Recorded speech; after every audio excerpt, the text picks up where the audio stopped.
The last quick thing we want to talk about, NorCal community rebukes famed hippie gathering. Yeah, so this happened over the summer. The Rainbow Family Gathering, I had never heard of. It is this is just a fascinating story to me, and it was a big story on our website, so I just wanted to talk about it.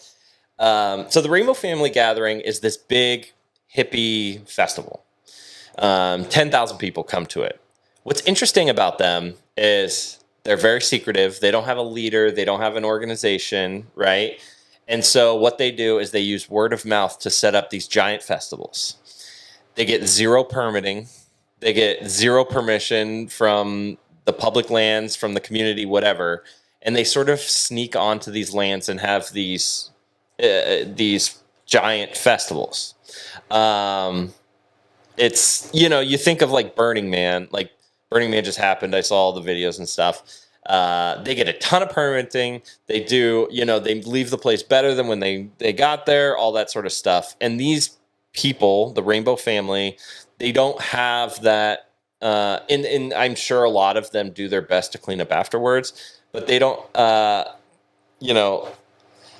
don't have to answer to anyone because they're not an actual organization. They have no leaders. So they're planned, and they do this around the country. They did it in Colorado, they did it in Arizona, and this year they chose the Plumas National Forest, right? And so word got out, and the sheriffs shut down the roads.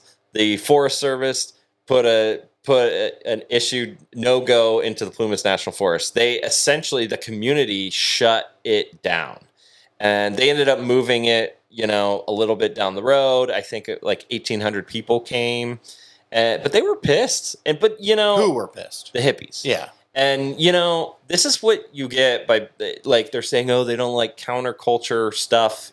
It's not that. If you don't get permits, it's just the rules. You're unaccountable. Exactly. You have no accountability.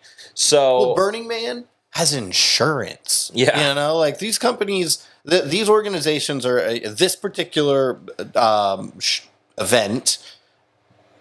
If somebody got hurt, there's so many things that are just wrong with it. They're just disorganized, and they're doing it in a way that they shouldn't be doing it. They're doing it in an outdated way. You can be a modern hippie.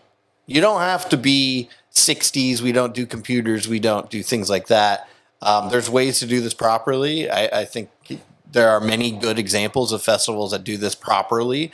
And so, yeah, I don't have a problem with the community being like, no, this is not how we're going to do things. And, everyone considers Northern California like kind of the home of where hippies began, San Francisco, counterculture.